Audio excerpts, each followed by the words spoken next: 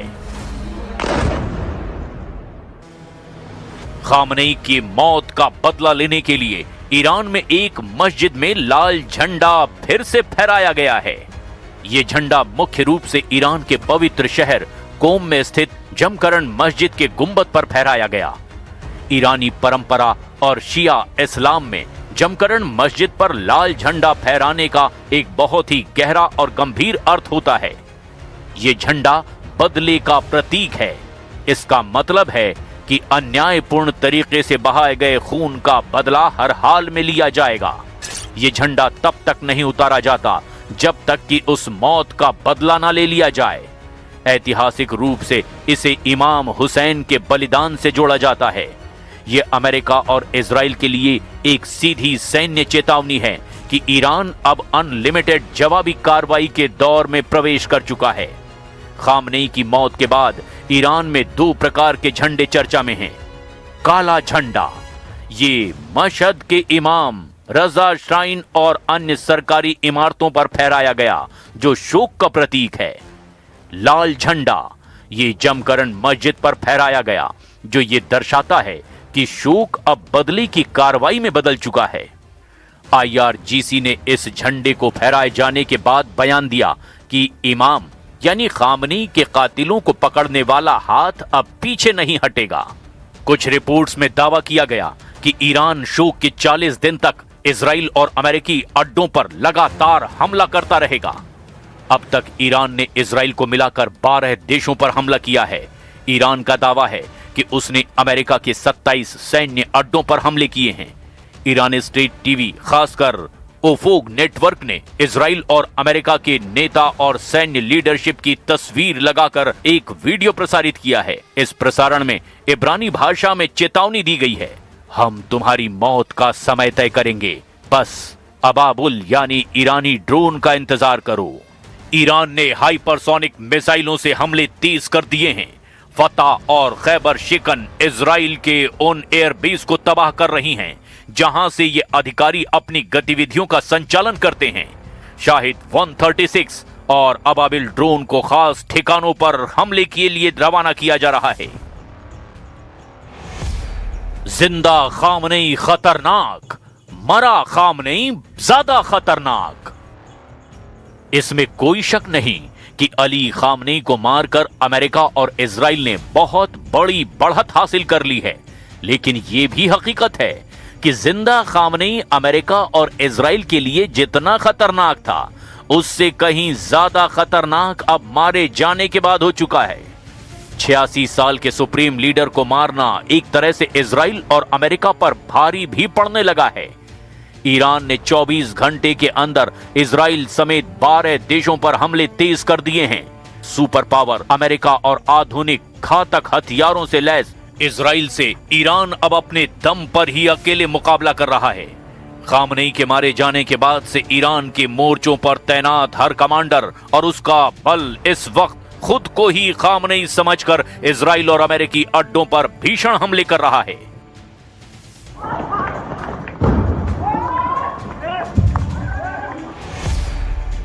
संयुक्त अरब अमीरात यानी यूएई पर हमला।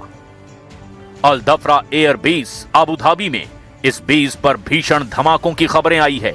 ये अमेरिका का एक बहुत महत्वपूर्ण हवाई अड्डा है। यहां भारी तबाही की खबरें हैं। जेबेल अलीपोर्ट दुबई, इसे भी संभावित लक्ष्य के रूप में देखा गया है, जो अमेरिकी नौसेना के लिए एक प्रमुख स्थान है। यहां भी धमाके सुने गए हैं। अबू धाबी में मिसाइल और ड्रोन हमलों ने कोहराम मचाया है। बहरीन, अमेरिकी 5वें बेड़े का मुख्यालय। मनामा में स्थित अमेरिकी नौसेना के इस महत्वपूर्ण मुख्यालय पर मिसाइल हमला किया गया। सोशल मीडिया और स्थानीय रिपोर्ट के मुताबिक बेस क्षेत्र से धुआं निकलता हुआ दिखाई दिया। कतर का अल उदीद एयरबेस, ये मध्य पूर्व में सबसे बड़ा अमेरिकी सैन्य अड्डा है। कतर के अधिकारियों ने यहां मिसाइलों को इंटरसेप्ट कर मार गिराने का दावा किया। हालांकि कुछ रिपोर्ट्स में यहां भारी नुकसान की भी खबर है। कुवैत का अली अल सलेम एयरबेस, जिसे द रॉक भी कहा जाता है, यहां धमाकों और हवाई हमलों के सायरन सुनाई देने की सूचना मिली। ईरान ने यहां पर भी ड्रोन और मिसाइलों से हमले किए। इराक का ऐन अल असद एयरबेस, पश्चिमी इराक में स्थित इस अमेरिकी बेस को निशाना बनाया गया। यहां भी भारी नुकसान की खबर है। इरबिल एयरबेस, उत्तरी इराक के कुर्दिस्तान क्षेत्र में स्थित इस बेस पर भी मिसाइलें दागी गई। यहां पर ईरान ने अपना दमखम दिखाया है। इजराइल पर हमला। ईरान ने इजराइल के अंदर सीधे तौर पर कई सैन्य और खुफिया ठिकानों को निशाना बनाया। नेवातीम एयरबेस, दक्षिण इजराइल में मौजूद, जहां पर F-35 विमान तैनात रहते हैं, यहां पर भी हमला हुआ। नेवातीम एयरबेस, जहां F-35 लड़ाकू विमानों के हैंगर हैं, यहां भी इन्हें निशाना बनाने की खबर है। रामत डेविड एयरबेस, उत्तरी इजराइल में मौजूद मुख्य वायुसेना का केंद्र है। हाइफा पोर्ट, यहां के नौसैनिक बुनियादी ढांचे पर हमले की खबर है। मोसाद मुख्यालय, तेल अवीव के पास मौजूद इजराइल की खुफिया एजेंसी के मुख्यालय को भी ईरान ने निशाना बनाया। तेल अवीव में ईरान के कई राउंड हमले की खबर है। जॉर्डन, मुअफ्फाक अल सॉल्टी एयरबेस पर मिसाइलें गिरने और जॉर्डन के हवाई रक्षा तंत्र द्वारा कुछ मिसाइलों को मार गिराने की खबरें हैं। यहां भी ईरान ने गजब हमला किया। सऊदी अरब, कुछ अमेरिकी सुविधाओं को निशाना बनाने के प्रयास किए गए, जिसकी सऊदी अधिकारियों ने निंदा की। रियाद में जोरदार धमाके हुए हैं। ओमान में भी अमेरिकी ठिकानों पर ईरान ने मिसाइलों से हमले किए। साइप्रस, यहां भी ईरान ने 2 मिसाइलें दागी। ब्रिटेन ने खुद ईरानी हमलों की पुष्टि की है। कुल मिलाकर ईरान ने जिस तेजी से इजराइल और अमेरिकी अड्डों पर हमले किए, उसे देखकर साफ लगता है कि ईरान लंबी जंग को तैयार है।